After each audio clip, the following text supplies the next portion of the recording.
Obrigada, TT. Dessa vez a gente não vai perder aqui.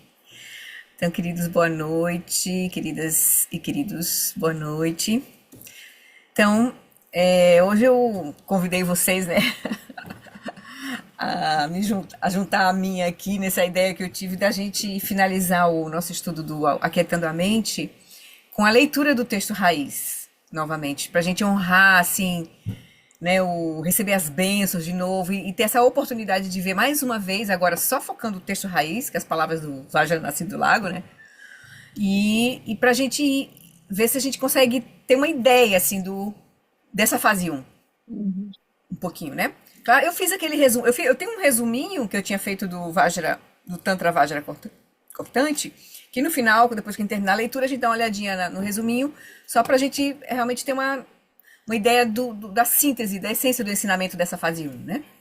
Mas aí a gente vai ouvir, eu convido vocês a ouvir como se tivesse realmente ouvindo novamente o Vajra Nascido do Lago, Lama Alan, né, trazendo pra gente, né, do John Limpa, trazendo pra gente nesse ensinamento, assim.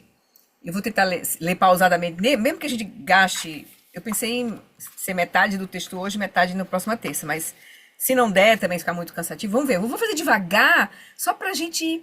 Vou tentar colocar ênfase na palavra, assim, pra gente ouvir, de fato. Ter essa oportunidade de, como o Lama diz, né? Quando o texto é profundo, assim como esse, a gente vai voltar para ler de novo, para contemplar novamente, né? Eu com essa leitura aqui que eu vou fazer com vocês, eu acho que já li, né? Porque eu acho que já li umas 5 vezes, mais ou menos, 5, 6 vezes. Mas é insuficiente, né? É importante cada vez que a gente puder penetrar, principalmente nas instruções essenciais, né? Pra gente aí descortinar elas quando a gente estiver realmente praticando, né? Mas aí a gente recebe essa bênção de ouvir de novo o texto raiz, né? Imaginando o Lama Alam, o próprio do John Limpa falando pra gente, né? Tá bom? A gente vai começar hoje com as preces, só pra gente entrar na mandala. E quem quiser o texto, esse texto raiz que eu vou colocar aqui pra gente ler juntos, eu coletei do livro, né, do Kindle, e fiz só o texto, né, deu 19 páginas, só pra vocês terem uma ideia, tá? Depois, quem Manda pra quiser, gente, Flor. pode me. Eu não sei se eu boto no grupo, eu pensei. Eu vou colocar no grupo. Vou Estava colocar pensando no grupo. exatamente em te Vou, pedir isso, porque vou, a gente vai ler, não é? No livro, tá. aí fica. Ficar passando, né? É ruim. É, Pois é. Deixa é. eu, deixa eu já compartilhar agora aqui. Deixa eu só já compartilhar lá no WhatsApp. Que aí vocês já pegam, se quem quiser. Alunos do Amalons. Deixa eu colocar ele aqui.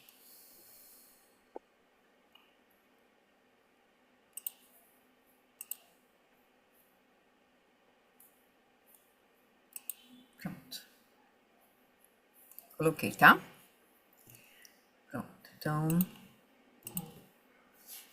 tá no grupo, mas eu vou colocar aqui na tela pra gente ler, né? Pra eu ler com calma junto. Eu convido vocês a realmente se abrirem, né? Novamente, como se estivesse ouvindo pela primeira vez de novo. Agora com a visão geral que a gente já tem, né? Da leitura geral do livro, da nossa contemplação, né? Dos ensinamentos do Lama Alam, né? Sobre o texto. E é isso, né? A gente receber de novo, sendo agora com a experiência que a gente já teve um pouquinho, né? Essa primeira contemplação que a gente fez.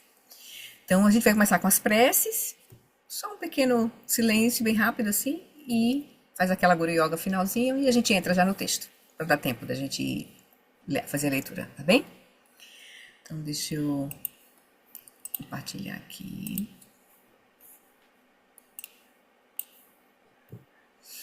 Então, queridos, convido vocês a. Eu esqueci de mutar, mas estou mutando quem estava desmutado. Pronto. Convido vocês então a encontrar uma posição confortável, trazer, deixar a consciência completamente presente, solta, despreocupada. E agora a gente, nesse momento juntos aqui em Sangha, a gente se conecta, né, com as três joias, com o Buda, no caso a lucidez, com o Dharma, que são os ensinamentos, com a Sangha, que representa os nossos mestres, a Sangha nobre, né?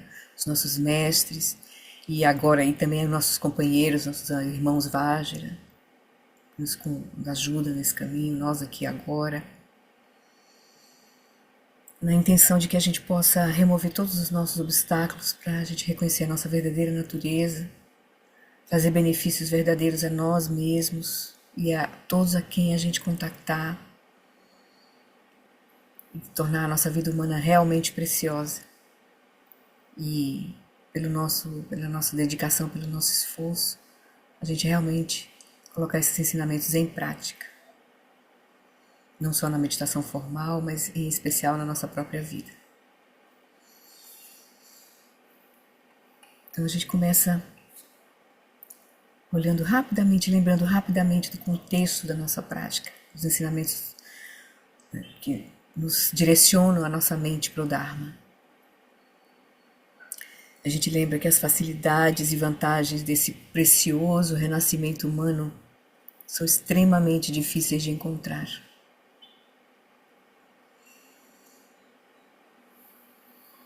E todos que nascem, tudo que surge, estão sujeitos aos fenômenos da impermanência e da morte.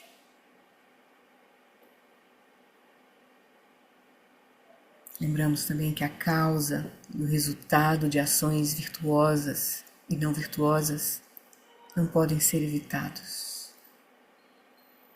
Estamos sujeitos à lei do karma.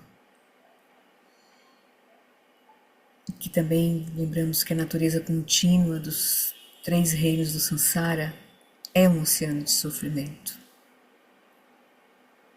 Enquanto a nossa mente estiver operando com a dualidade, com a ilusão, não reconhecimento de sua verdadeira natureza, nós vamos experimentar o sofrimento, a insatisfatoriedade e seu samsara. Então, ao me recordar disso, possa minha mente voltar-se para o Dharma sagrado, para reconhecer a realidade como ela é, a verdade. Então, com essa intenção, a gente renova o nosso voto de refúgio, bodhicitta, para a gente trilhar esse caminho, para transformar profundamente a nossa mente, toda a nossa vida e ajudar verdadeiramente os seres.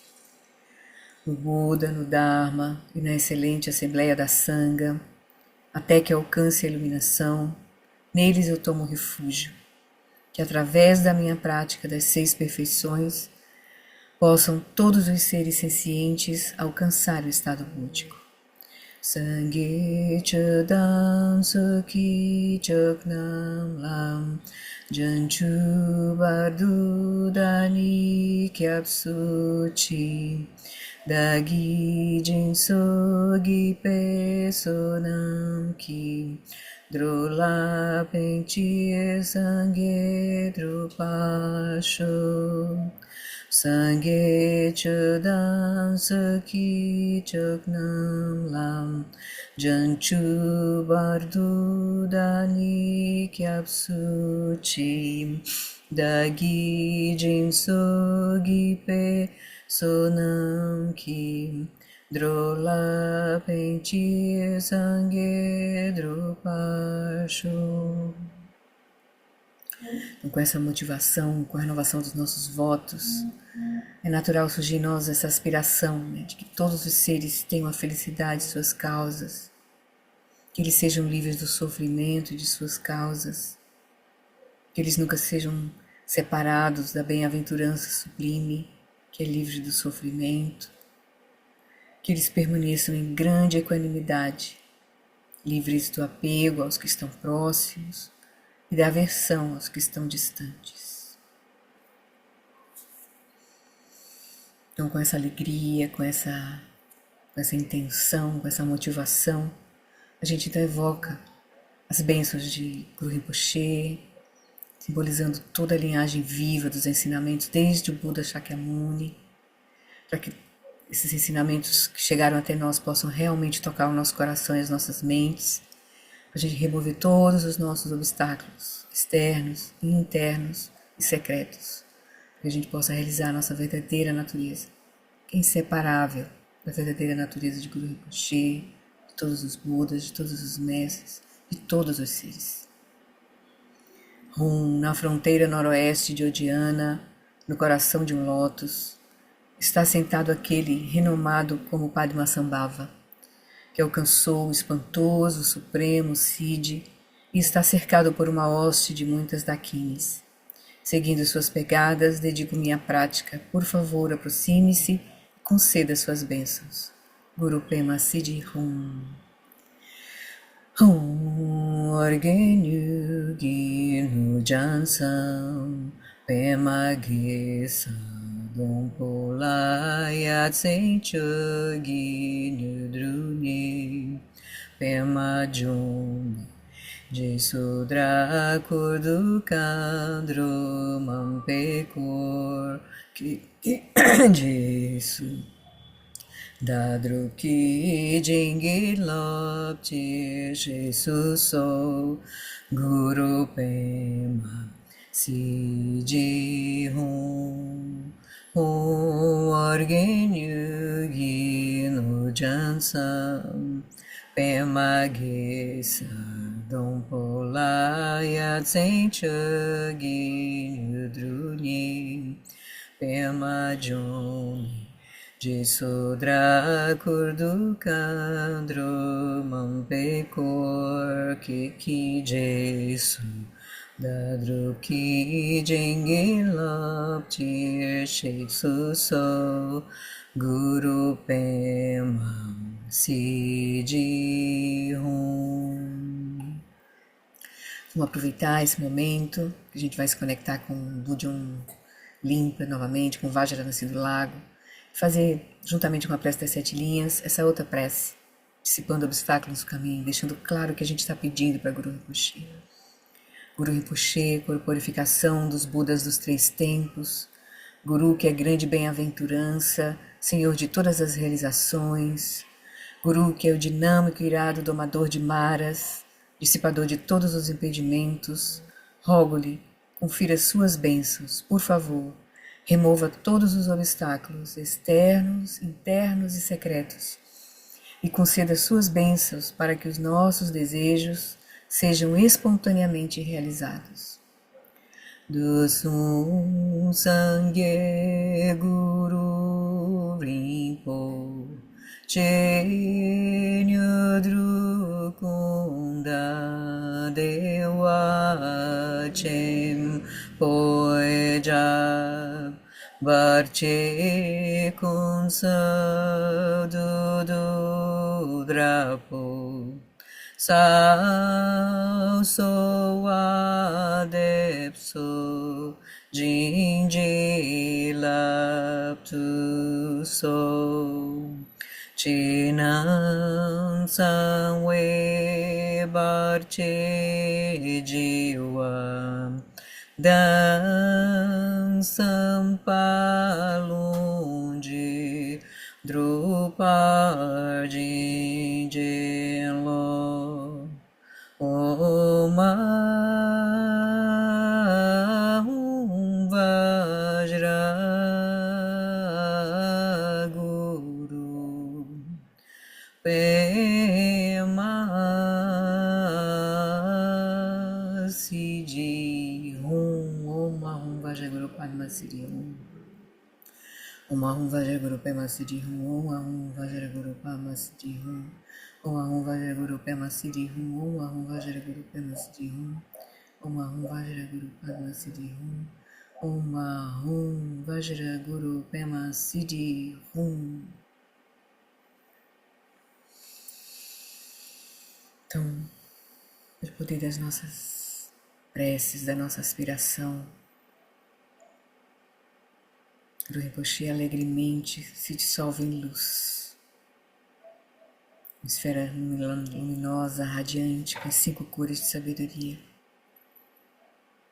Essa esfera luminosa vem em direção ao topo da nossa cabeça, desce pelo nosso canal central e repousa em nosso coração. A gente recebe as bênçãos de reconhecer que a nossa mente, a consciência iluminada de Guru Rinpoche, são inseparáveis, como água derramada na água, como espaço fundindo-se com espaço.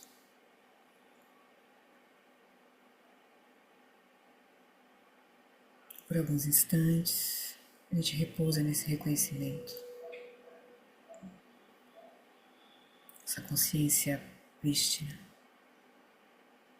inseparável da consciência prístina de Guru Rinpoche, de todos os Budas, todos os seres.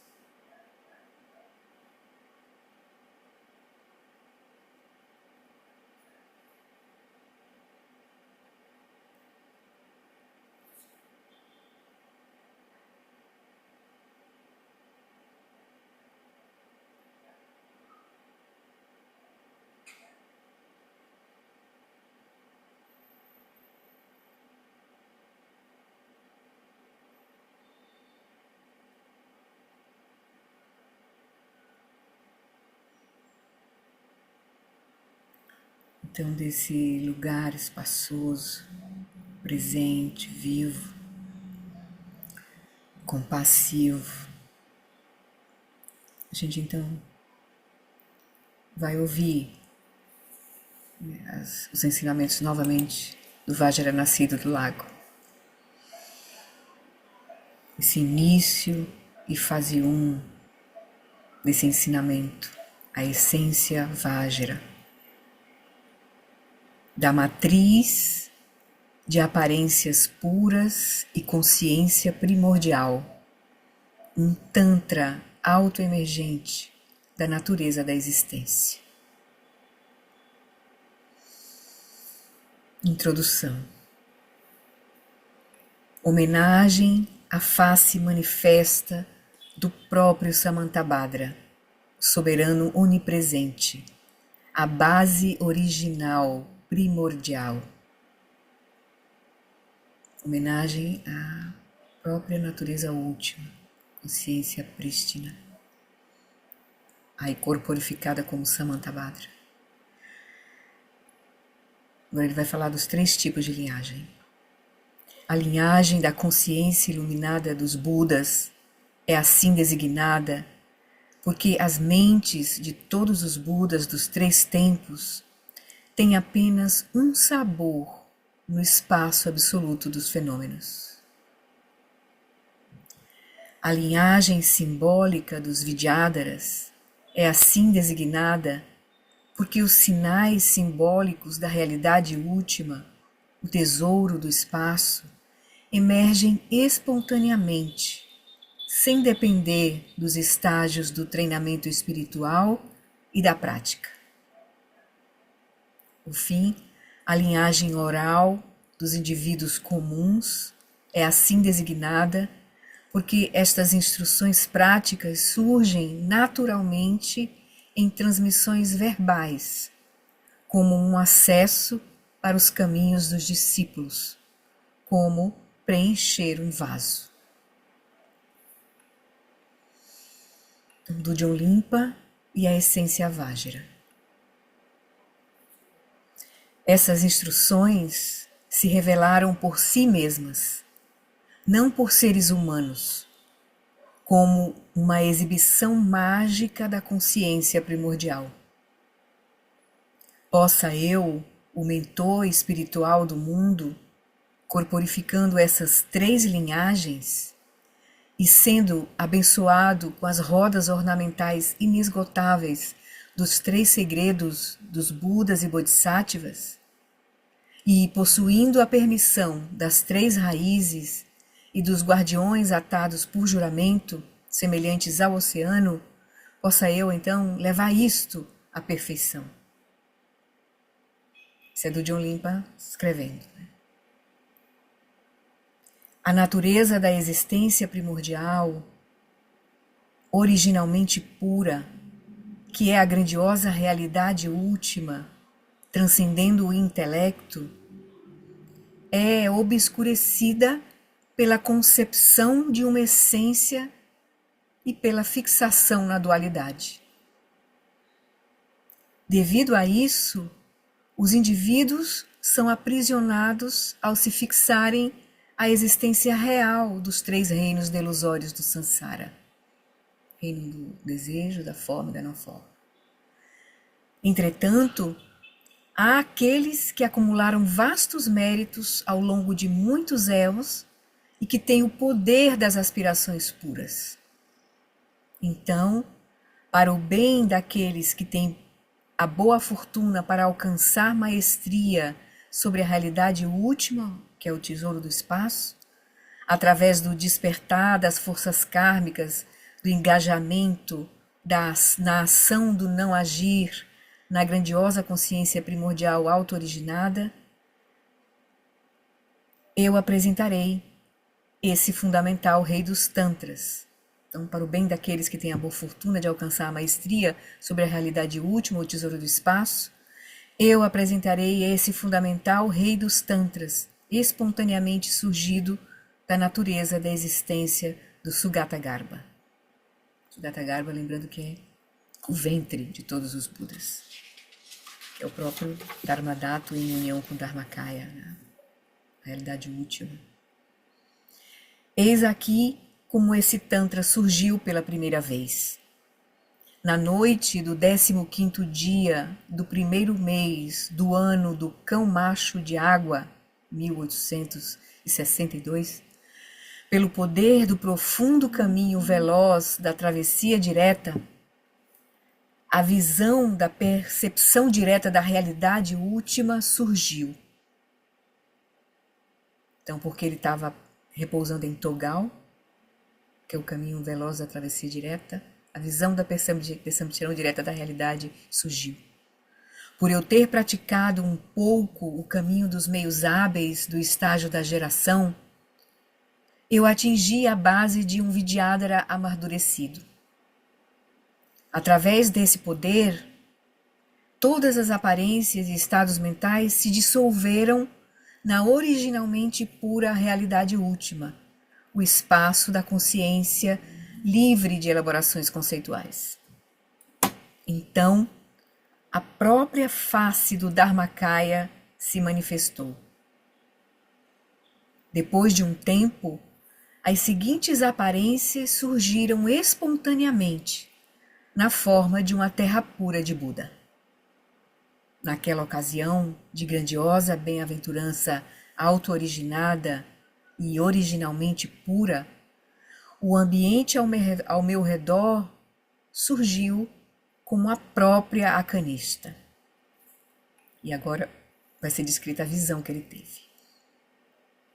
Essa terra pura de Buda, magicamente manifestada, era vasta e espaçosa, e a sua superfície era suave e plana, e flexível ao toque.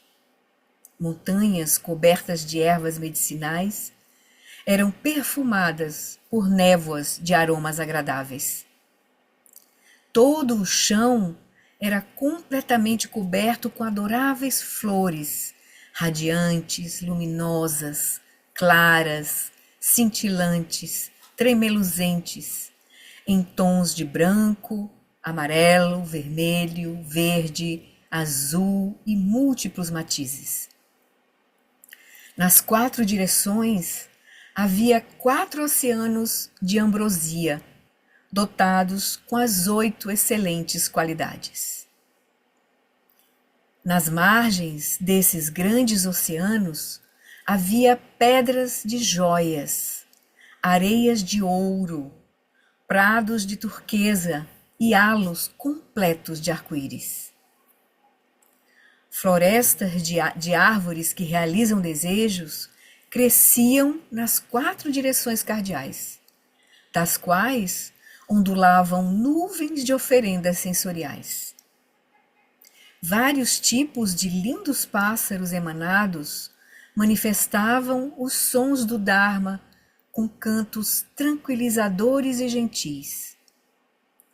Vários e adoráveis animais emanados brincavam e pareciam estar alegremente ouvindo o Dharma.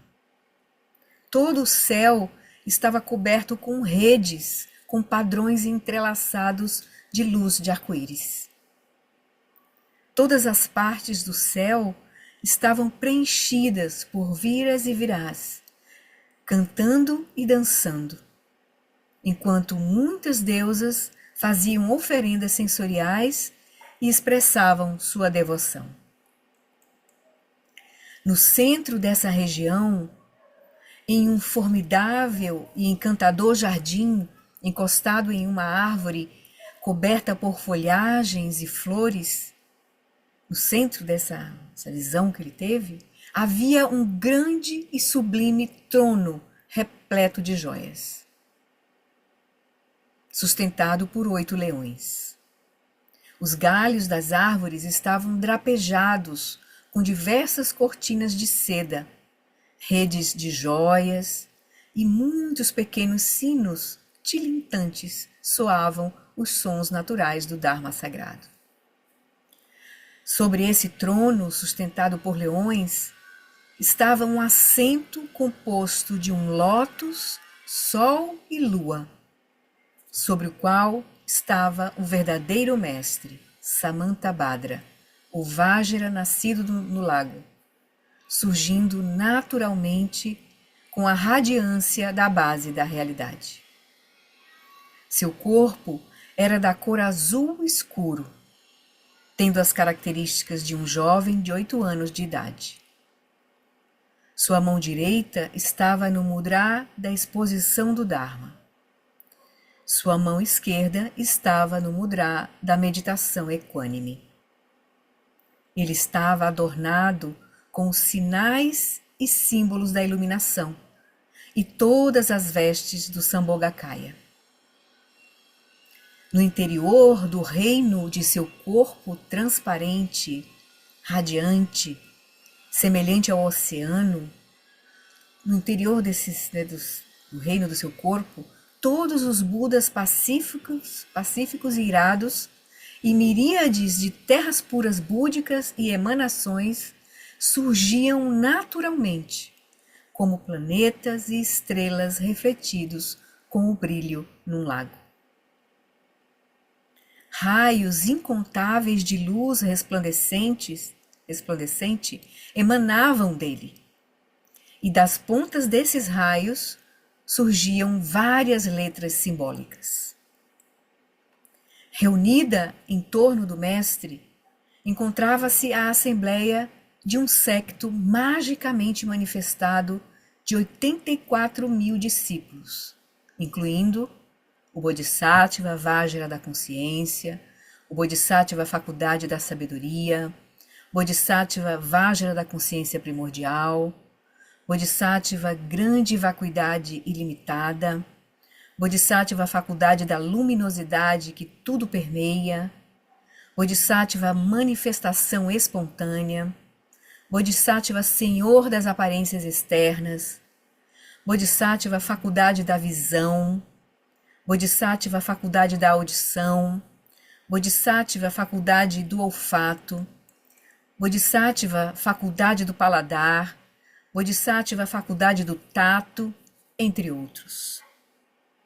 Estavam todos olhando para o mestre, e enquanto sentados silenciosamente, curvaram-se em reverência. O mestre estava também em silêncio, enquanto fitava a vastidão do céu. Naquele momento, o som natural da realidade última emergiu do domínio absoluto do espaço prístino. E esse som natural da realidade última se manifestou assim. Todo o Sansara e o Nirvana são desprovidos de base e sem raízes. A rainha Vajra é o espaço grandioso. A grande vacuidade do espaço é a grande mãe. Todos os fenômenos são manifestações da realidade última e da natureza única da existência. Tudo se origina do não nascido. As manifestações que emergem cessam.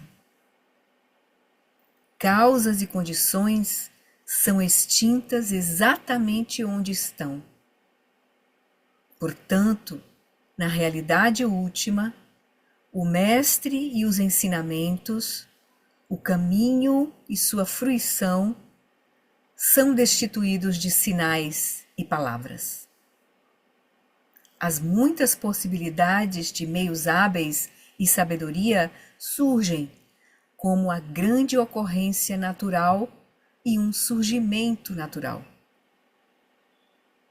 O espaço da não objetividade e grande abertura é límpido, claro e livre de contaminação.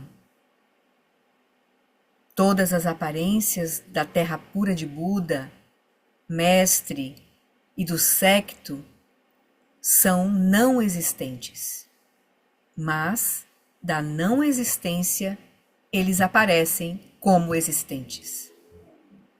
Como louvamos a isto com grande admiração. Então esse foi o som natural da realidade última, como se sintetizando assim a visão. E agora começa o mestre e a assembleia em diálogo. Começa o diálogo do mestre com a assembleia de Bodhisattvas. Assim que esse som surgiu, todo o secto reunido disse a uma só voz ao Bhagavan: Ó mestre Bhagavan, Senhor onipresente e soberano imutável, por favor, nos ouça e considere nossas palavras. Por favor, mestre, explique por que esta terra pura de Buda completa, com mestre e discípulos em assembleia, está aqui. E diga-nos como isso surgiu. O mestre replicou: Ó aparições de discípulos que magicamente surgiram e aqui se reuniram, ouçam. Vocês perguntam por que essas aparições mágicas da consciência primordial, terra pura de Buda, mestre e discípulos, surgiram. É com o propósito de revelar um acesso à consciência primordial não conceitual das mentes de todos os sugatas dos três tempos, que se manifestam de acordo com as faculdades de todos os seres que vagueiam pelos três reinos do Sansara. Pelo grande poder da sabedoria e da consciência primordial, a emergência natural da verdadeira Akanishta como terra pura de Buda é revelada na grande visão da realidade última. Com relação a mim mesmo, o mestre é a base primordial, que da radiância inata do Sugatagarbha naturalmente surge para si próprio. A radiância natural da consciência vazia, livre de elaborações conceituais, aparece como o Bodhisattva Vajra da consciência. A radiância natural da sabedoria da ausência de identidades aparece como o Bodhisattva faculdade de sabedoria. A radiância natural dos 8 tipos de consciência, em conjunto com os fatores mentais, surgem como secto em assembleia. Aí vem as primeiras questões, as questões da faculdade de sabedoria. Então, o Bodhisattva, faculdade da sabedoria, levantou-se de seu assento e perguntou ao Bhagavan: Ó mestre Bhagavan, você surge como a natural radiância do Sugatagarbha. Eu, faculdade da sabedoria, surjo como a natural radiância da sabedoria. Vajra da consciência surge como a natural radiância da consciência. A Assembleia dos Bodhisattvas masculinos e femininos surge a partir dos 8 tipos de consciência em conjunto com os fatores mentais. Mas, sendo assim, nós deveríamos surgir dessa forma para todos os seres dos 3 reinos. Então, por que eles continuam em meio às aparências delusórias de alegrias e tristezas, amigos e inimigos, nos 3 reinos da existência, onde ocorrem tormentos, e não as manifestações puras? Por que eles continuam em meio a essas aparências delusórias e não veem essas manifestações puras? Mestre, explique, por favor. Ele replicou: ó nobre ser, os seres que caíram na base eticamente neutra, consciência substrata, não veem as aparências puras. Estados mentais impuros, delusórios e aparências de amigos, inimigos, alegrias e tristezas são característicos dos seres sencientes ordinários. Aí ele vai dizer como é que surgem os mestres. Pelo grande poder da sabedoria e da consciência primordial, aparências inconcebivelmente puras surgem para aqueles indivíduos que no passado sentaram-se na presença do mestre naturalmente surgido, não humano, o perfeito Buda. Orgen Vajra, nascido no lago. Essas pessoas atingiram o Siddhi Supremo após ingressarem pelo portão do Dharma Vajrayana e se dedicarem diligentemente à sua prática. Desse momento em diante, até que as miríades de reinos de seres se esvaziem, pelo poder de suas aspirações puras, eles repetidamente surgirão como mestres para benefício do mundo, ensinando conforme as necessidades individuais dos discípulos. Ele explicou como é que surgiram os mestres e a assembleia de discípulos, né? Quando as suas predisposições kármicas anteriores forem ativadas, eles verão diretamente a verdade da realidade última e emergirão do reino da sabedoria. As aparências puras surgem para eles, mas estas não são nem a mente, nem os processos mentais. Na verdade, essas aparências são, por natureza, o jogo do espaço absoluto, manifesto. Não são os 8 tipos de consciência, mas também não são outra coisa, e por isso são chamadas por esses nomes. Essas aparências surgem de numerosas formas a partir do mestre e do secto não duais. Aqueles conhecidos como bodhisattvas foram muito além da existência mundana, ainda que não tenham se tornado Budas. É por isso que são assim conhecidos.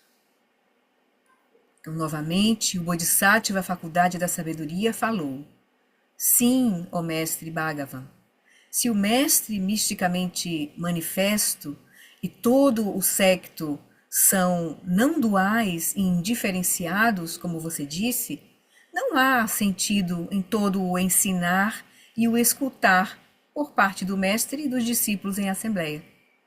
Já que não há diferença na qualidade da consciência primordial de cada um, qual o sentido do surgimento do ensinar e do ouvir? Mestre, explique, por favor. Ele replicou: ó faculdade da sabedoria, o mestre naturalmente surgido, conhecido por Shakyamuni, ele vai dar um exemplo do Buda Shakyamuni primeiro. Ó faculdade da sabedoria, o mestre naturalmente surgido, conhecido por Shakyamuni, surgiu como uma emanação para discípulos no passado, como os raios de luz a partir do sol. O mestre, aqueles que solicitaram seus ensinamentos, e o secto, representando os ouvintes, pareciam estar ensinando e ouvindo tipos individuais de caminhos espirituais e veículos, diferentes para treinar os discípulos. Embora o mestre e o secto fossem não duais, para benefício dos discípulos, surgiram várias expressões de meios hábeis, todo o Dharma, como um mágico e as suas magias. Aí vem as perguntas de grande vacuidade ilimitada. Então, o Bodhisattva, grande vacuidade ilimitada, curvou-se reverentemente ao Bhagavan e com as mãos em prece perguntou: ó mestre Bhagavan, para que todos os seres possam ser libertados do oceano de misérias da existência mundana e atinjam o estado de liberação, por favor, conceda-nos as instruções essenciais profundas para que possamos alcançar de fato o estado de perfeição completa do Buda Samantabhadra em uma vida e em um corpo. Aí ele vai falar do caminho veloz, a grande perfeição. O mestre respondeu: ó grande vacuidade ilimitada, e demais reunidos aqui em assembleia, ouçam. O excelente, sublime caminho que leva todos os seres sencientes aos estágios e caminhos da liberação é chamado de caminho veloz da grande perfeição da clara luz. Este, o caminho veloz da grande perfeição da clara luz, é o mais sublime de todos os dharmas. É uma síntese geral de todos os caminhos, a meta de todos os veículos espirituais e um tesouro expansivo de todos os mantras secretos. Apenas aqueles que armazenaram vastas coleções de méritos e de muitas maneiras. Apenas aqueles que armazenaram vastas coleções de méritos de muitas maneiras, ao longo de éons incontáveis, incalculáveis, né, o encontrarão esse caminho. Eles terão aspirado repetida e extensivamente a atingir o estado da iluminação perfeita e terão buscado o caminho anteriormente por meio de outros veículos, estabelecendo propensões para alcançá-lo. Estabelecendo propensões agora, né? Nesta vida para alcançá-lo. Outras pessoas não encontrarão este caminho. Por que não? Embora as pessoas que careçam de tal fortuna possam estar presentes onde este veículo é explicado e ouvido, como elas estão sob a influência de suas ações negativas e do poder dos poderosos e enganosos maras das aflições mentais, suas mentes estarão em um local deserto, a 4.000 quilômetros de distância. Esses servos desafortunados dos maras, com suas aspirações perversas, distorcidas, né, agem de modo contrário a este Dharma profundo e reagem a ele com abuso, conjecturas falsas, repúdio, inveja e assim por diante. Por outro lado, aqueles que ingressam pelo portal deste Dharma e implementam o seu significado serão tão raros quanto as estrelas à luz do dia. Alguns, ao entrarem no caminho, na freeway, né, ouvirão e entenderão um pouco, e então abandonarão o caminho e se desviarão negligentemente. Não se engajando na prática, eles encontrarão a morte como seres comuns e não atingirão a liberação. Então, quais são as qualificações de um aluno da grande perfeição? Em geral, para ingressar neste veículo e colocá-lo em prática, você deve possuir todas as seguintes características: crença no Dharma e no seu Guru, confiança inabalável no caminho, atenção plena e sincera sobre a morte e convicção de que todos os fenômenos compostos são impermanentes, de modo que você sente pouca atração pelas atividades mundanas. Você também deve ter contentamento a respeito de alimentação, riqueza e divertimentos. Também deve ter uma insaciabilidade pelo Dharma, devido a grande entusiasmo e determinação. E também operar a integração da vida com a prática espiritual sem reclamações. Então, transformar tudo em Dharma. E aí ele vai falar da dificuldades inerentes em outros veículos. Ele está falando aqui da culminância do veículo do Vajrayana, que é a grande perfeição, né?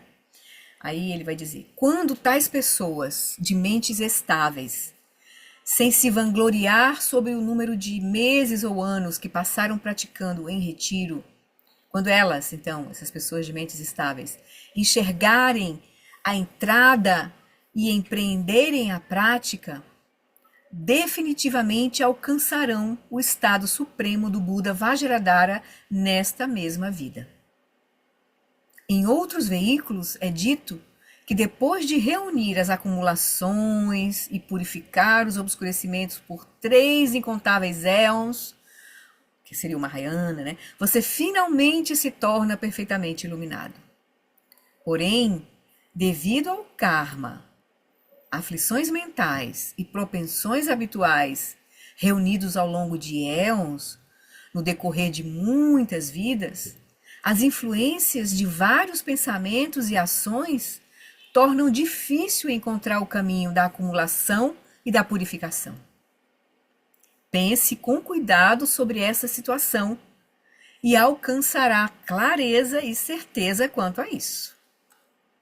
Seja como for, devido a excelentes conexões kármicas do passado, você agora obteve uma vida humana sublime, com as liberdades e oportunidades, e encontrou o mais sublime dos dharmas, o mantra secreto, o Vajrayana. Esta não é a hora de se agarrar à esperança de acumular méritos no decorrer de um longo período, até finalmente atingir a iluminação. Ou seja, você não vai ficar preso ao Mahayana. Em vez disso, você deve aprender a base de seu próprio ser por si mesmo, experienciando a natureza intrínseca do Sogatagarbha, a base primordial, que é o caminho para a liberação nesta vida. Além disso, os ensinamentos, porque o Vajrayana começa de você reconhecer que você já é um Buda, né? Então, começa por aí. Então, em vez disso, você deve aprender a base de seu próprio ser por si mesmo, experienciando a natureza intrínseca do Sogatagarbha, a base primordial, que é o caminho para a liberação nesta vida. Além disso, os ensinamentos de que o estado de liberação resulta do acúmulo de muito karma de uma vida para outra são eficientes para ocasionar felicidade temporária na mente dos seres. Esses ensinamentos de que o estado de liberação resulta do acúmulo de muito karma e de uma vida para outra, eles são eficientes para ocasionar felicidade temporária na mente dos seres. Mas a iluminação por essa via é extremamente difícil. Considere que tais ensinamentos podem possuir um sentido apenas provisório.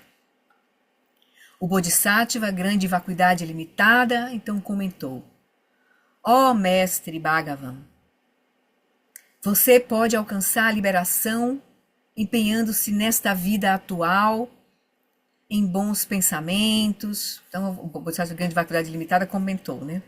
O mestre. Então, ó Mestre Bhagavan, você pode alcançar a liberação empenhando-se nesta vida atual em bons pensamentos, que expandam a mente e em virtudes de corpo e fala, e então, em algum momento futuro, na prática da visão e da meditação da grande perfeição da clara luz, a essência Vajra do mantra secreto. Mas dizem que é difícil alcançar a liberação apenas por meio da prática desta vida. Além disso, dizem que seres de mente estreita, como os Shravakas e os Pratyekabuddhas, que não praticam o Mahayana, né, por exemplo, não conseguem penetrar no vasto e profundo Dharma Vajrayana. Isso é verdade ou não? Se é verdade, e a qualidade e a capacidade das mentes dos seres diferem, então os de mente estreita teriam que expandir suas mentes para se tornar seres da classe Mahayana, e alguns seres não seriam capazes de expandir suas mentes o suficiente. Se assim fosse, eles teriam que adquirir algum mantra secreto de outro lugar que não o seu próprio fluxo mental. Se assim fosse, eu não sei o que isso significaria. Mestre, explique, por favor.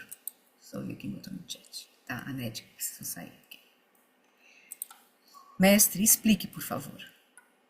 Então, momento de praticar o Vajrayana. Ele respondeu. Ele vai explicar mais detalhes sobre o caminho, né? Como você se engajar no Vajrayana. Então ele respondeu: ó grande vacuidade ilimitada, nesta vida atual, se for com essa pergunta ao portal do mantra secreto e possuir fé e crença firmes e entusiasmo vigoroso e infatigável, é porque este é o momento de praticar.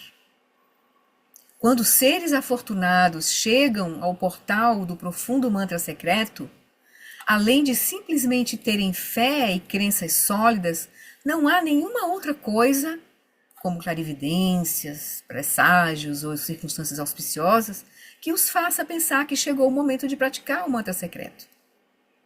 Uma vez que tenham obtido uma vida humana e encontrado um guru e o dharma do mantra secreto, se esse não for o momento de praticar a grande perfeição, então jamais haverá um momento melhor em outra vida. Isto é certo.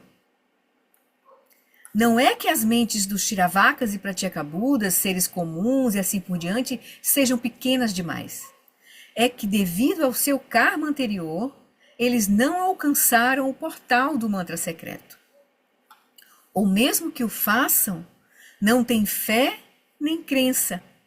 E devido à indolência espiritual e à distração, eles não praticam. Entenda que isso não tem nada a ver com as capacidades específicas das mentes dos seres. Não pense que existam quaisquer diferenças nas capacidades das mentes dos seres.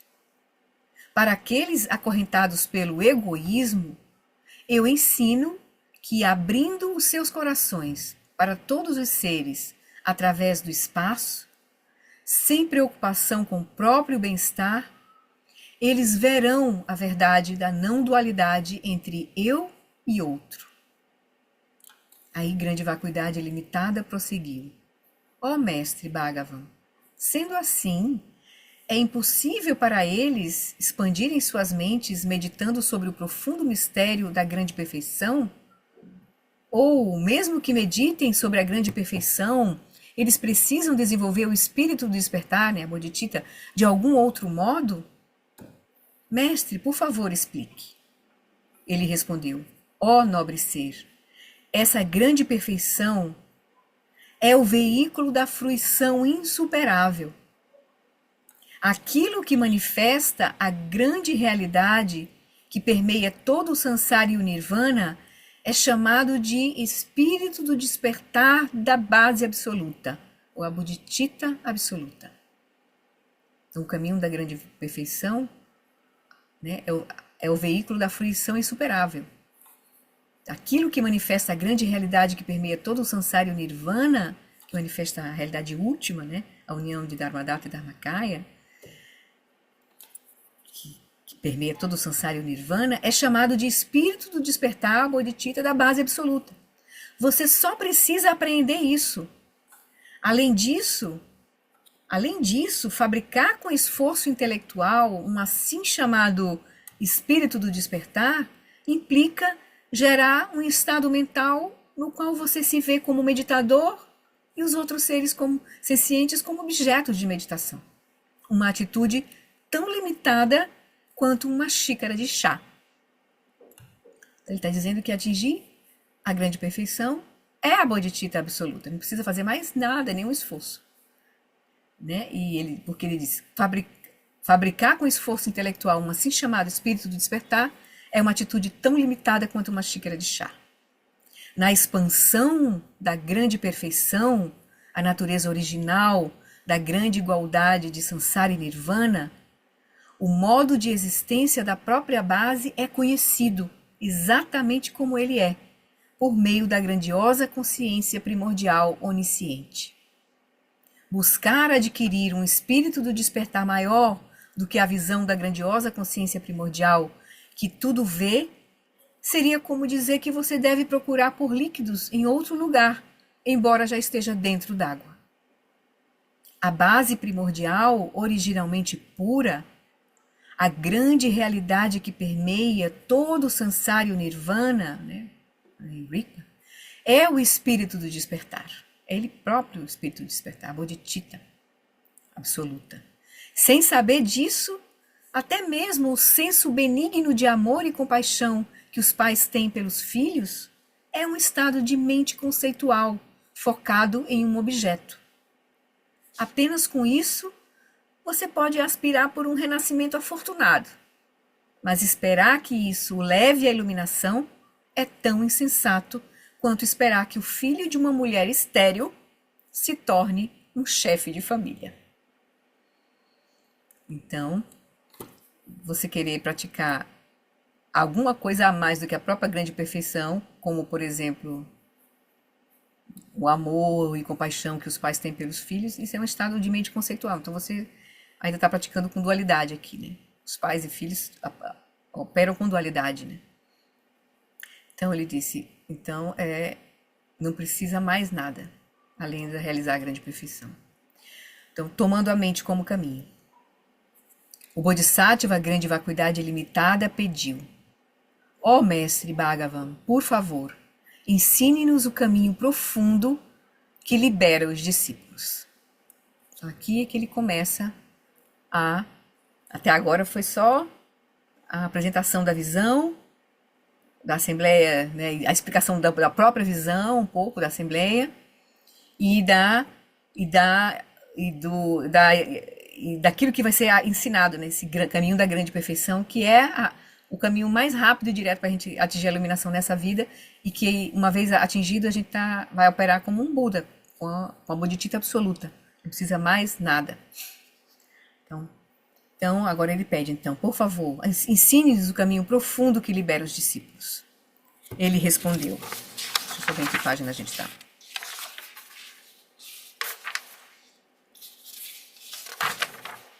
Página 7. Ok. Então, o Bodhisattva, grande vacuidade ilimitada, pediu: ó mestre Bhagavan, por favor, ensine-nos o caminho profundo que libera os discípulos. Ele respondeu: ó nobre ser, as entradas para a cidadela da grande liberação surgem como muitas vias de meios hábeis e sabedoria. Mas, em última instância, tomar a mente como caminho é a busca pelo caminho verdadeiro.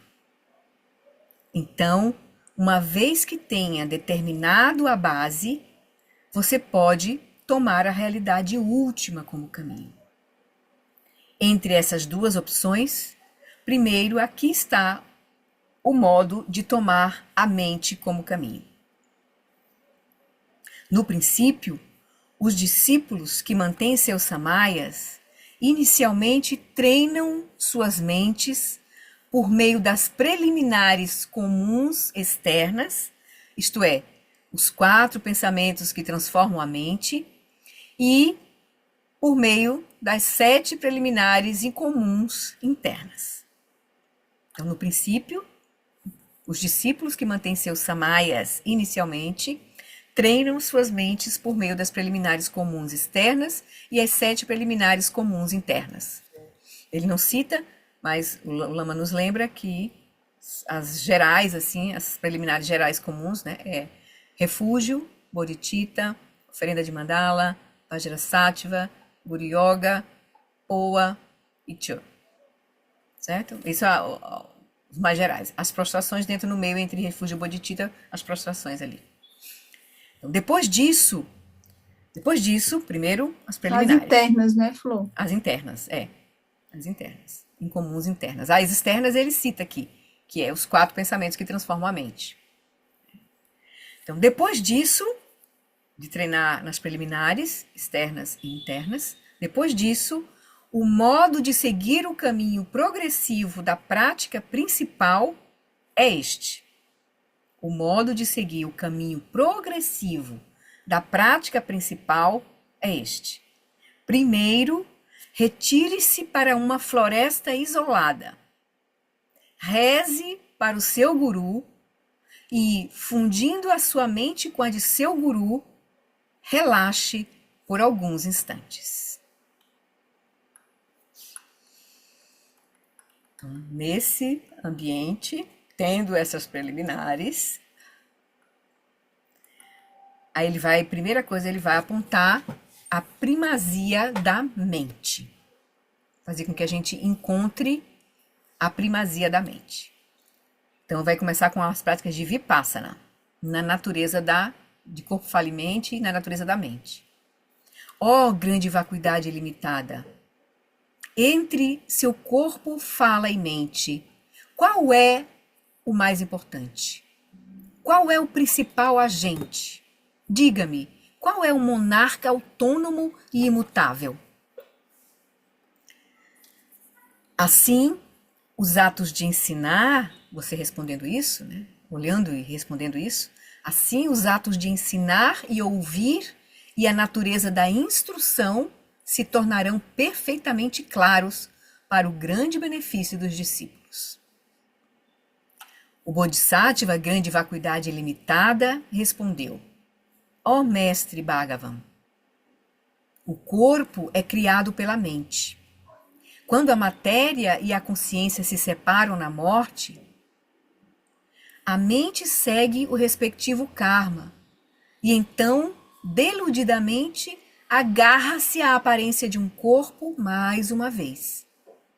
Além do mais, o seu corpo no estado de vigília, o seu corpo durante o sonho e os seus corpos após esta vida são todos criados pela mente, que apreende a si mesma. Tem um errinho aqui, eu vou consertar.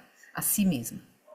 Eles são transformações temporárias que nunca existiram, exceto como meras aparências para a mente.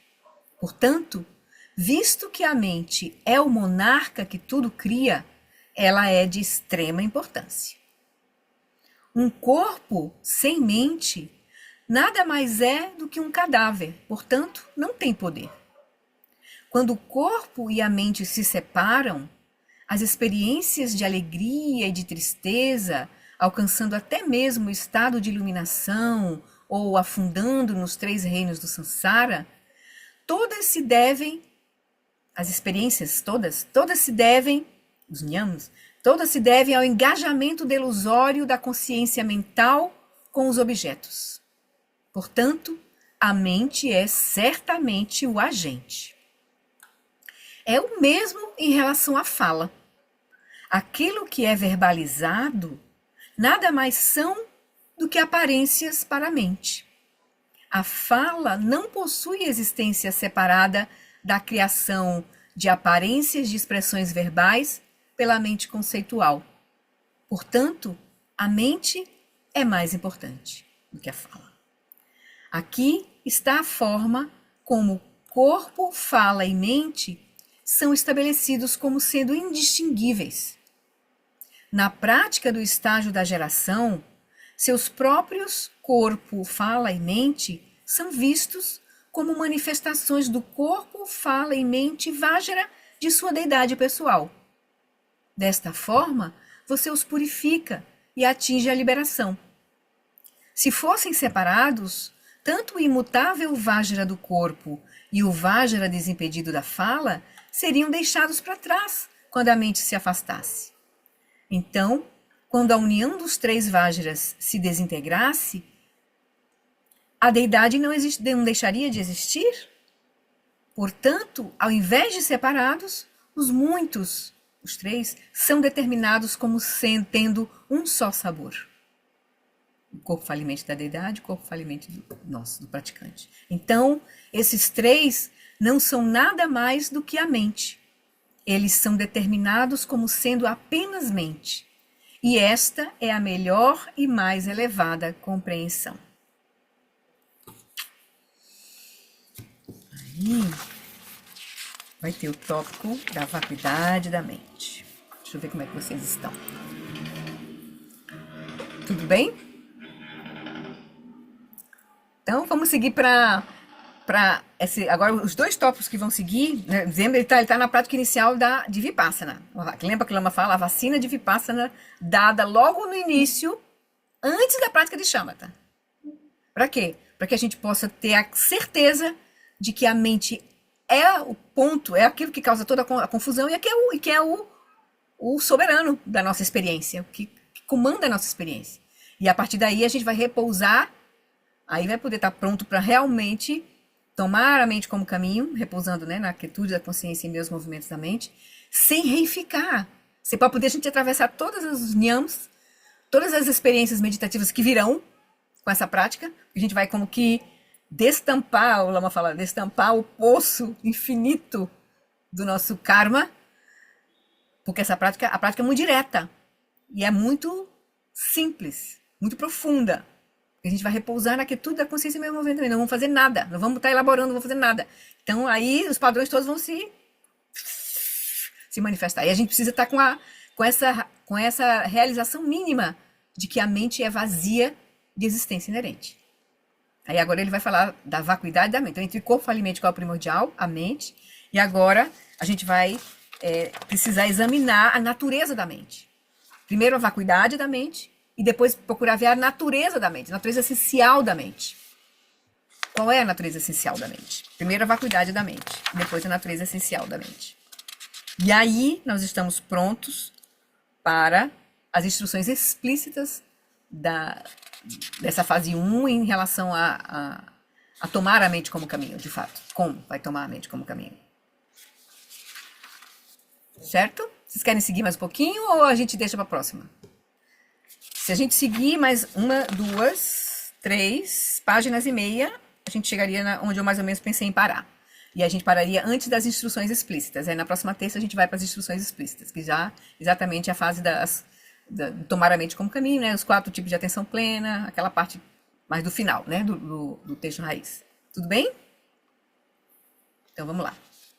Deixa eu voltar lá. A primazia da mente. No caso, a gente já viu, a gente vai ver agora a vacuidade da mente. Então, novamente, o mestre perguntou.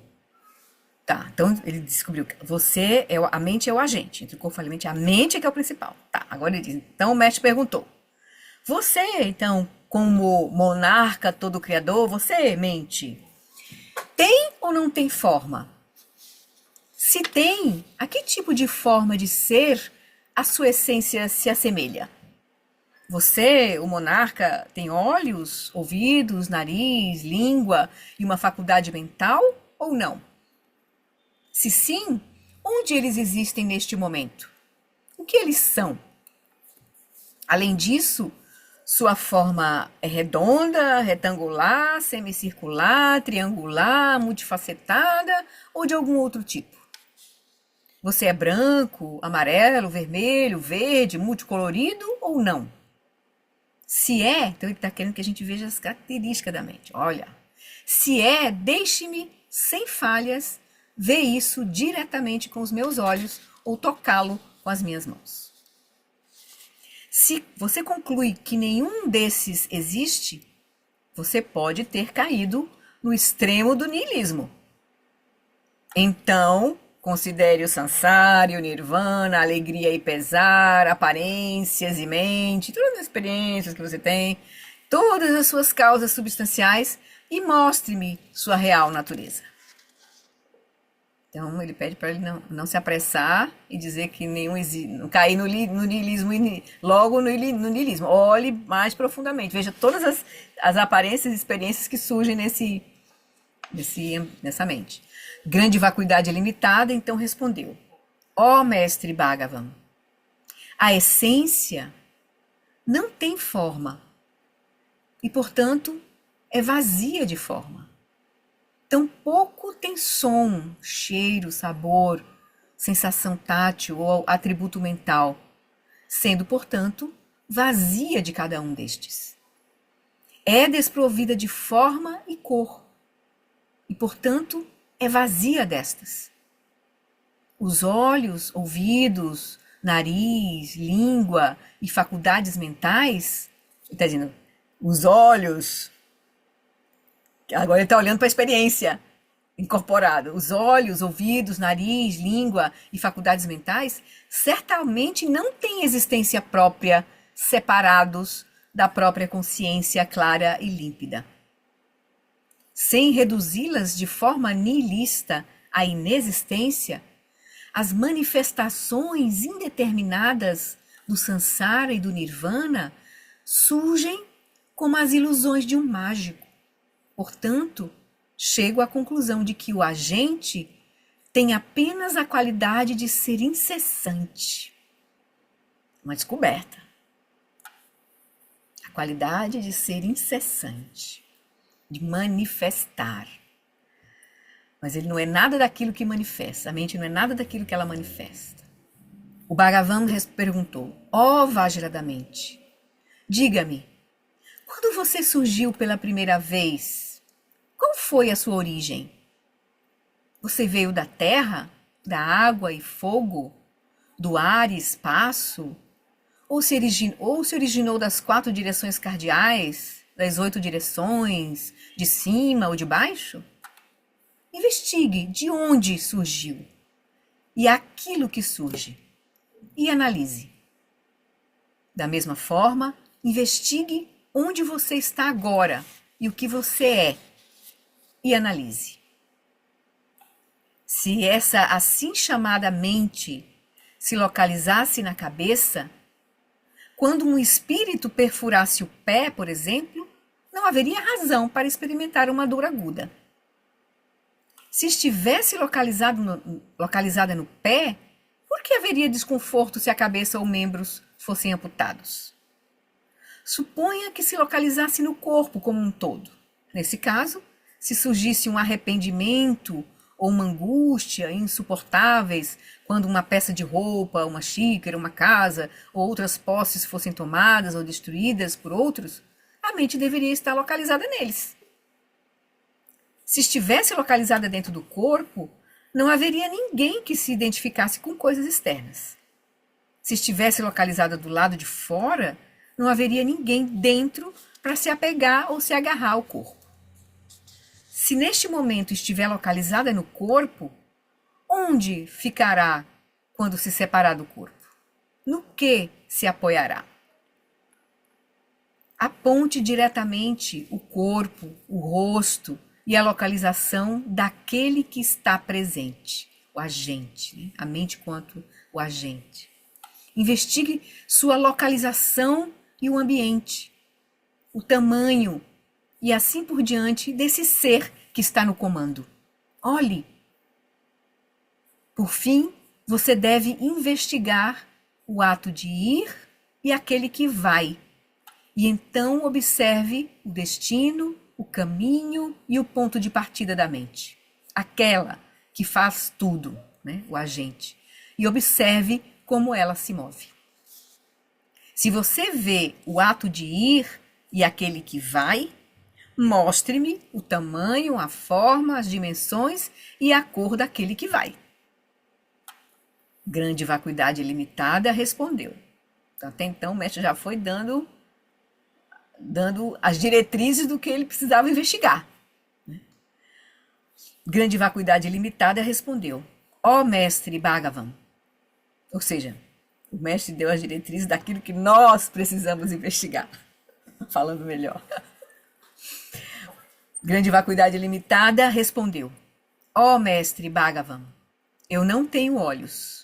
E então, eu aqui, o agente, a mente. Eu não tenho olhos, e então não há nada que surja para mim como forma. Da mesma forma, eu não tenho ouvidos, e então não há nada que surja para mim como som. Eu não tenho nariz, e então não há nada que surja para mim como cheiro. Eu não tenho língua, e então não há nada que surja para mim como sabor. Eu não tenho corpo, e então não há nada que surja para mim como sensação tátil. Portanto, já que me faltam os 5 sentidos e as suas aparências, não surge um eu.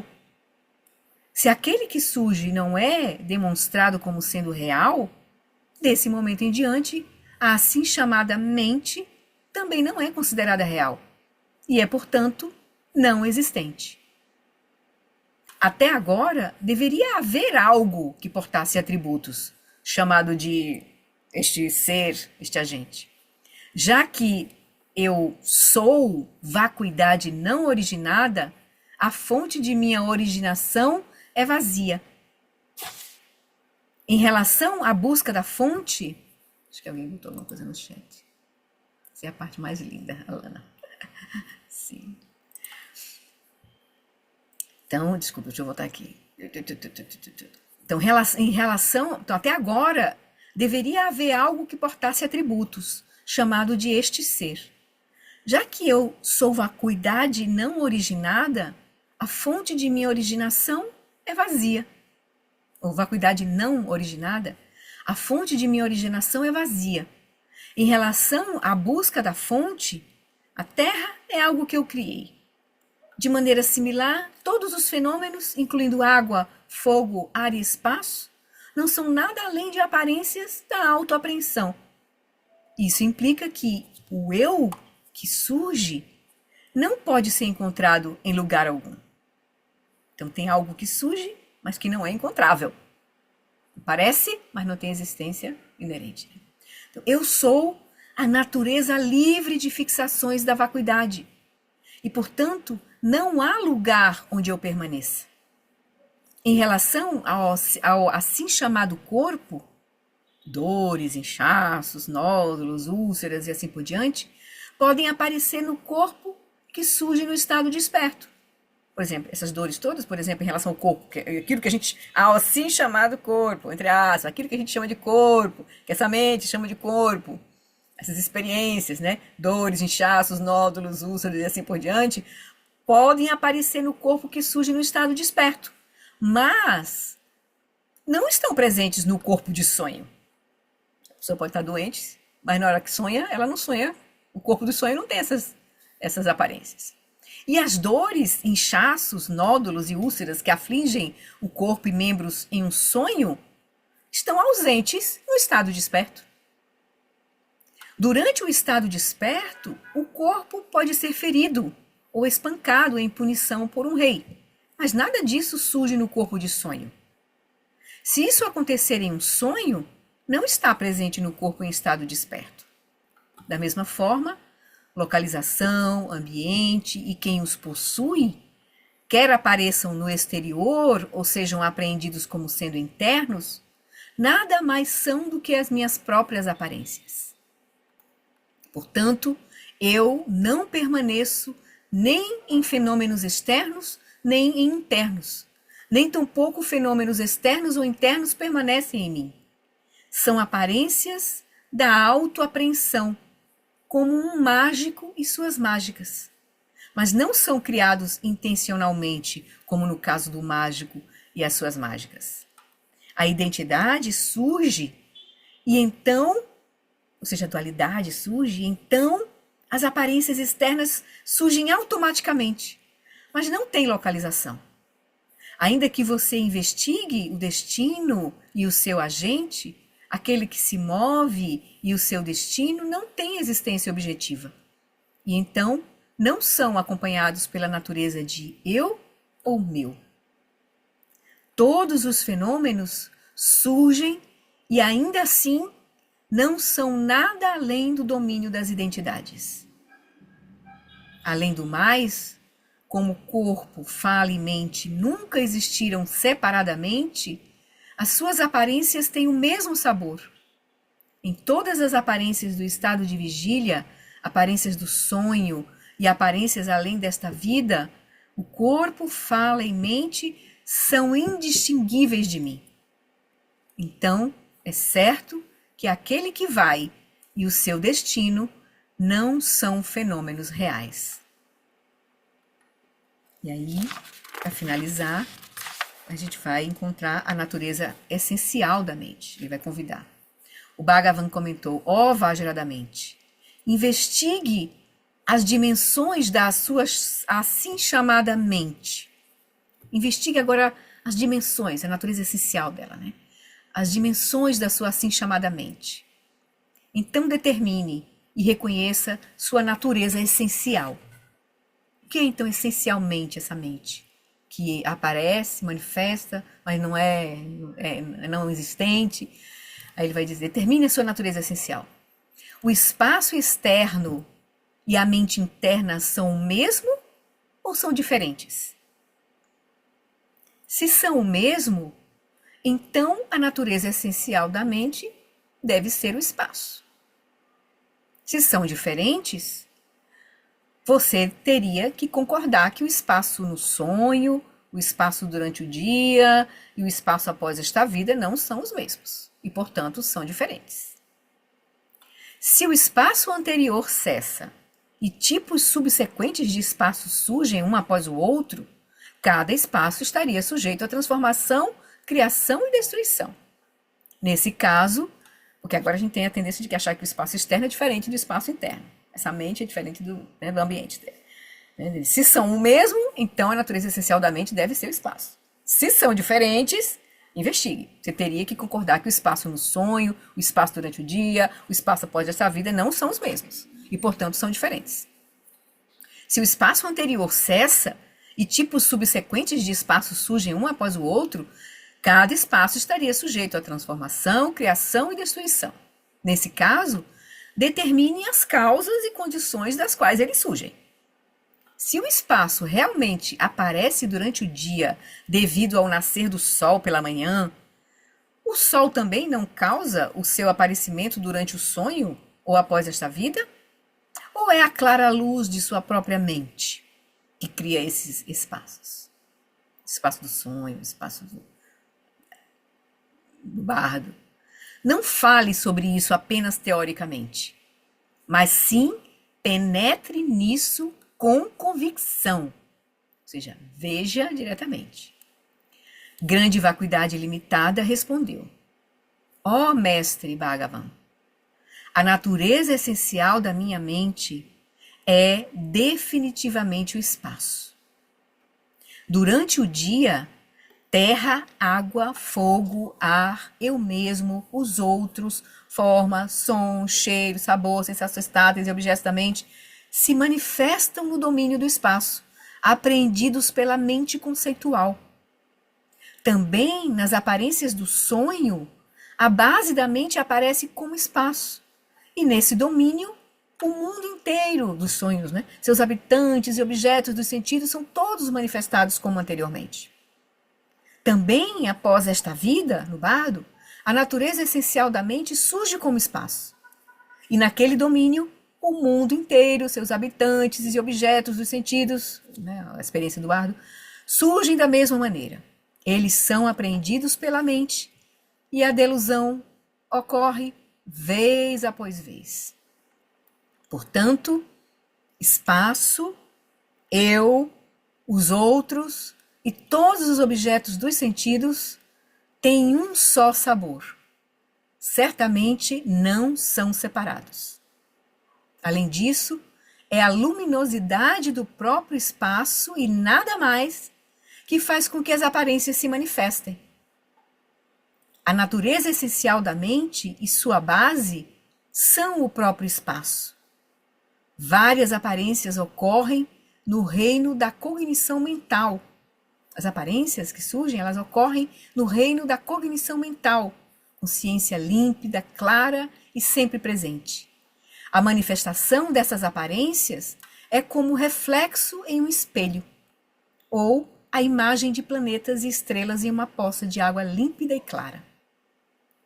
Uma vez, a gente vai parar aqui, aqui os frutos da prática, uma vez que a consciência límpida e clara tenha se recolhido para o domínio central do espaço vazio que tudo permeia, ela terá sido direcionada para o interior.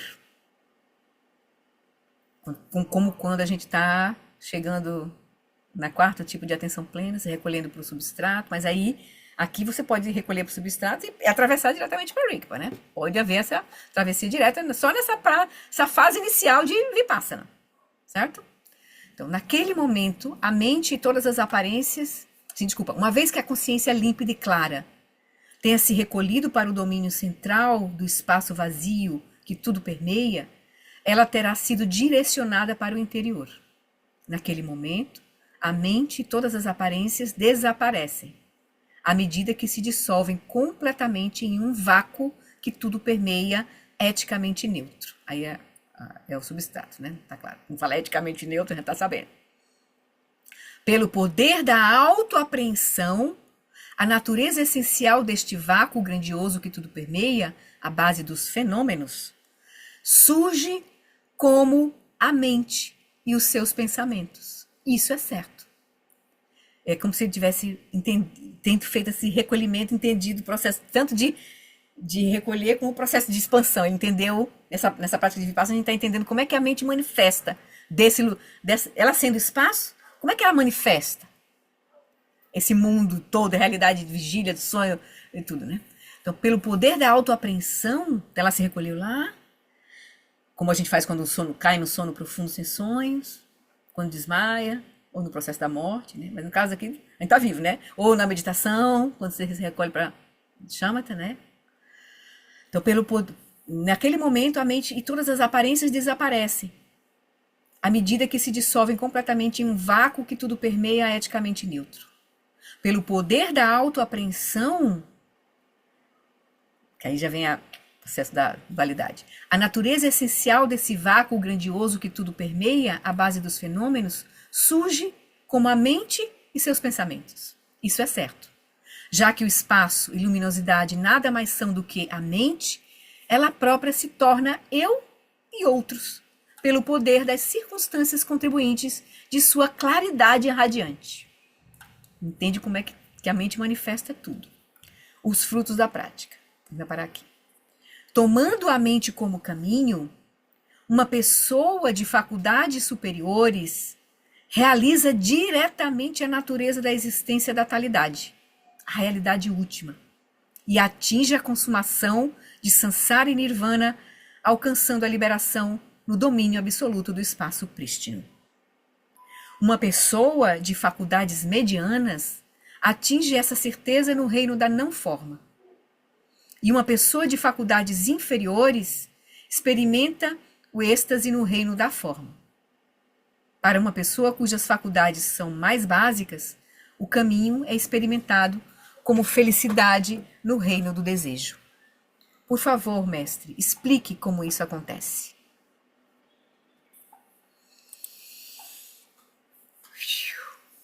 Aí, um resumão, assim, um pouco, né? Se coisas assim surgiram, vontade de olhar de novo, aí a gente volta lá pro livro, pros comentários do Lama, e vai olhar de novo um pouquinho, né? Ver o que o Lama comenta ali, explicando pra gente, ajudando a gente a compreender um pouquinho, né? A linguagem é um pouco difícil nesse texto, né? Assim, se você comparar com a linguagem do Tantra Vajra, é mais difícil, assim, porque ela é mais minuciosa e às vezes fica obscuro pra gente que não tá praticando mesmo, de fato. Veja que essa conversa que ele tá tendo aqui, essa instrução que ele tá dando, pressupõe que você treinou nas preliminares, externas e internas, entrou tem Guru Yoga forte, juntou a sua mente com a do Guru, entrou em retiro, né, tá lá, e aí vai fazer essa prática. Sem a gente estar com essas condições, a gente não penetra no que está sendo dito aqui. São palavras meio veladas para nós.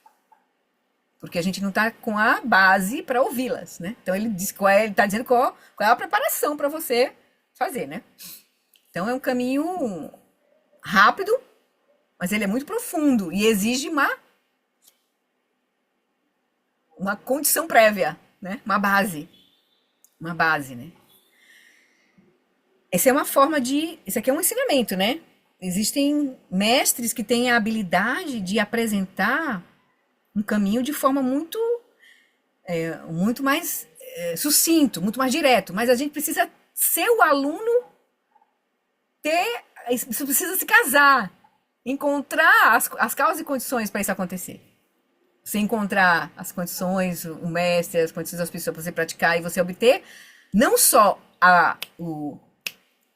o apontamento, mas a condição de estabilizar. Porque uma coisa é, você pode até receber instruções de apontamento de várias formas, ter tido, né, vislumbres da natureza última, tudo, mas você precisa se familiarizar e sustentar essa visão. Senão você imediatamente volta para a condição de dualidade imediatamente, né? A gente volta.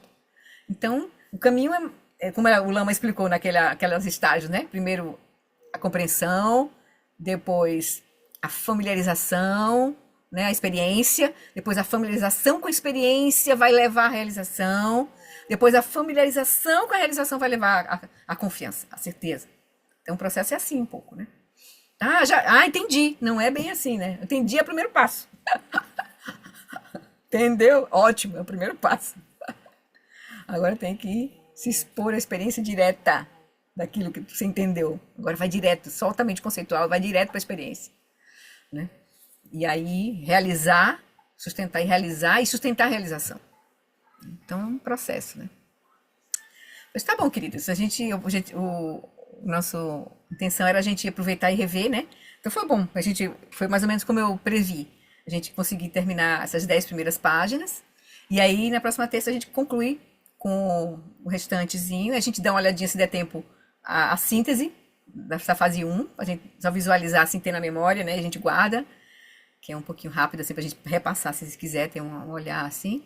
E esse, como o Lama disse, né? A fase um é a mais importante para nós. Porque o resto é consequência, né? Claro que na fase 2 e 3 tem instruções de apontamento importantes. Que aí é uma prática de Vipassana mais profunda, porque agora vai ser uma prática de Vipassana que vai ser muito mais rápido digamos assim, a familiarização e a estabilização da compreensão da vacuidade. A vacuidade realmente, a grande vacuidade de todos os fenômenos, do corpo, do eu, da identidade, de todos os fenômenos. E aí você realmente começa a atravessar o samsara mesmo, assim. Mas você tem uma mente de shamatha, uma mente 2.0, como o Lama diz, né? Para você realmente as instruções de apontamento da fase 2 e 3 fazerem sentido para nós, assim, né? Não serem só mais uma informação, né? Assim, porque, na verdade, precisa dessa mente de atingir shamatha. Então, é um pouco... Fica meio sem sentido a gente seguir estudando isso como um estudo, entende? O mais importante, a gente vai perder tempo. É melhor que a gente vá praticar shamatha. E realizar isso aqui dessa fase 1, entendeu? É mais importante, né? Porque aí o resto é mais simples, a gente pode obter as bênçãos, né, de outras formas, assim, que podem chegar para nós de outros jeitos, dos outros mestres que a gente está ouvindo, outros ensinamentos que a gente está praticando. Então fica, na verdade, como o Lama diz, shamatha potencializa todas as práticas que a gente está fazendo. Todas as práticas que a gente está fazendo. Principalmente essa shamatha do Dzogchen, que é a shamatha, não é a shamatha comum, a shamatha onde vai repousar no reconhecimento da nossa própria consciência. Nós estamos olhando diretamente para o sol, né? Estamos no raio do sol, mas estamos olhando diretamente para o sol, que é Rigpa. E então a shamatha muito poderosa, que é como os mestres Mahamudra também ensinam. Os mestres Mahamudra já apontam a consciência, como a meditação começa a partir da própria de reconhecimento da consciência. E a partir daí os ensinamentos vêm, mas a gente não pensa que só reconhecer, eu consigo perceber minha consciência, que isso é apenas o suficiente, né? Então a gente vai precisar iluminar toda a nossa experiência, de fato, né? E nos prepararmos, né, para todos os obstáculos vão ser nossos mestres, assim, vão revelar como a gente está se manifestando, né? Como essa consciência, o reconhecimento dessa consciência está se manifestando diante das circunstâncias. Então, as aflições mentais que surgirem ainda, né, vão mostrar que a gente não está repousando em Rigpa, né? E é aqui que a gente precisa, o caminho faz sentido, né? Não é à toa que os mestres praticam, né? Dalai Lama, o Lama lembrou, o Dalai Lama continua praticando. Você quer se manifestar igual o Dalai Lama, pratique como o Dalai Lama, né? Então, como o Lama Lomola, assim, como os nossos mestres, como o Eric, que nós estamos conhecendo agora também. Então, são mestres que praticaram já muito e praticam, né? Então, é isso. Pois tá bom, queridos, vamos fazer a dedicação e a gente segue na próxima terça para finalizar aqui esse ciclo do nosso estudo. Ops. Vocês estão vendo? Tá. Por essa acumulação de méritos, possa eu obter a onisciência que tudo vê e possam todas as falhas ser superadas. Que das ondas revoltas e turbulentas do nascimento, velhice, doença e morte deste oceano do samsara, possa eu liberar os seres. Sonam di tanchesi panim Tobnini pedrana panjeshin que ganati balon trupai, si petzole droa droa show. No reino cercado por anéis de montanhas nevadas, você é sem exceção a fonte de todo benefício e felicidade. Poderoso Avalokitesvara, Senhor da compaixão, Tenzin Gyatso, que os seus pés de lótus permaneçam firmes por centenas de éons. Que o professor Shakyamuni, o grande Vajradhara e aquele que sustenta os mistérios de todos os jinas, Padmasambhava, possam firmar os pés de lótus daqueles que sustentam os ensinamentos e fazem com que os feitos do Buda brilhem como o sol e a lua, todos os nossos mestres. Aquele que derrama uma grande chuva de amor sobre seres em terras distantes e sustenta-os com o néctar dos ensinamentos do Buda, aquele limitadamente afortunado, grande ser conhecido como Alan Wallace, possa sua vida ser longa. Em Jambudvipa, em geral e especialmente no Ocidente, você ilumina os ensinamentos dos jinas como a luz do sol. Ó Mestre, possam sua longevidade e seus feitos ser muito extensos, e possa você guiar todos os seres no caminho da liberação. A extensiva tradição da transmissão de Padmasambhava é a escola da tradução antiga da grande perfeição. O de Olimpo é o sustentáculo desses ensinamentos da essência definitiva, que seus profundos termas possam ser preservados pelo estudo e pela prática, para que não diminuam até o final da existência condicionada. Por essa virtude, possa eu rapidamente realizar o Lama Dhyodhyana, o Dharmakaya, Rigpa, Samantabhadra, e possa eu conduzir todos os seres, sem exceção, a esse estado de realização. Gewadi Nyududa Orgin Lama Drugyune Droatikya Malupa Dei Sala Gopa Show. Então, obrigada pela companhia. Obrigada, Flor. Pela coragem de chegarmos até aqui juntos. Boa noite, queridos. Obrigada. Boa semana. Tchau, obrigada, boa noite. Até breve. Boa noite a todo mundo.